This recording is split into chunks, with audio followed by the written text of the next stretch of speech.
Shalom, this is Levi Shore. Welcome back to Sweet and Good Torah. And it's the week of Hod, the week of empathy. And this is the week that leads us into Hod Shebachod, which is Lag Omer. And Bezrat Hashem, maybe we'll do another special Sweet and Good Torah on Lag Omer. We'll see what happens.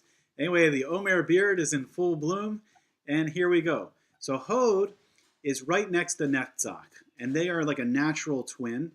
As we saw before, that Chesed, kindness, and Gevurah, strength, are the twins, and then when they're balanced, they create beauty of Tiferes.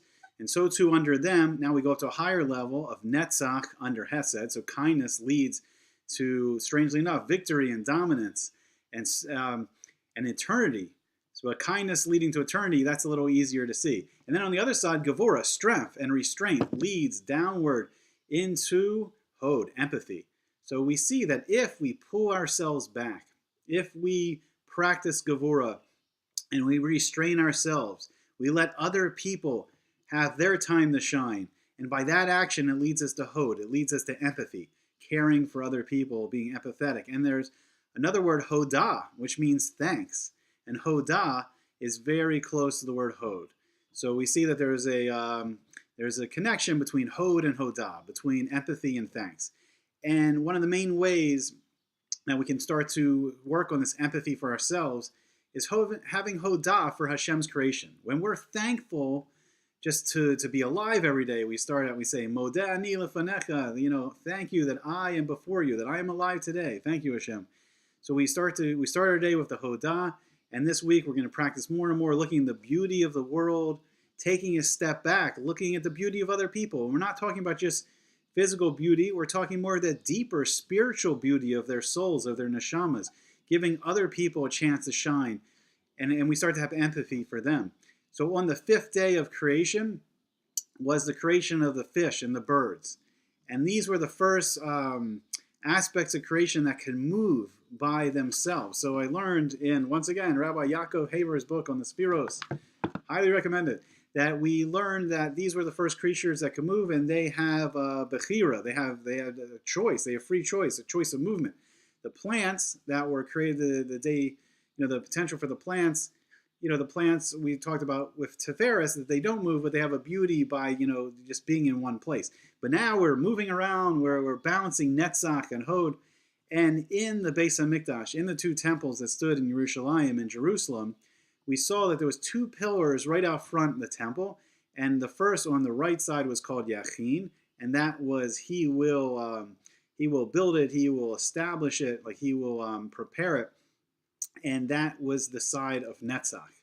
And on the other side was Boaz. Strength is in it. And Boaz relates to Hod. Boaz, the strength is like, you gain that strength in with Gevurah, and then recognizing other people, that's a true strength of the Boaz. And the balance of these two leads to Yesod, foundation, and that's the essence of Yosef Asadik, Joseph, and we'll talk about that next week for Yesod week. So anyway, so in this world, our model, who we look to learn Hod, is Aaron HaKohen. Moses' brother Aaron, he was the Kohen Gadol. He was the high priest that worked in the Mishkan, the Ohel Moed, it's called, I believe, sometimes it's translated as tabernacle. It was the moving, portable temple that we had in the desert for 40 years in the Midbar. And then when it was established, finally, we started establishing a more permanent Mishkan, leading to the building of the Beis HaMikdash, the temple. And then Aaron and his descendants, the Kohanim, they worked in the temple. So what was the great quality that Aaron HaKohen had? He was a Rodev Shalom. He chased after peace. And he would make peace between husband and wives and friends that had quarrels by pulling back, letting other people, having sympathy and empathy for other people. And then he was allowed to help them. He could, through that midah of Hod, through that sphera, he could help bring peace and tranquility to others. So let's try to work on that. Let's pull ourselves back with Gevurah, and let's try to feel empathy for other people, for our family and friends around us, and see the beauty of them, and see the beauty of Hashem's creation around us, And have a great week of Hod. Have a great Sefirat HaOmer. And maybe we'll talk before Lag BaOmer about the great bonfires of Rabbi Shimon Bar Yochai. Okay. All the best.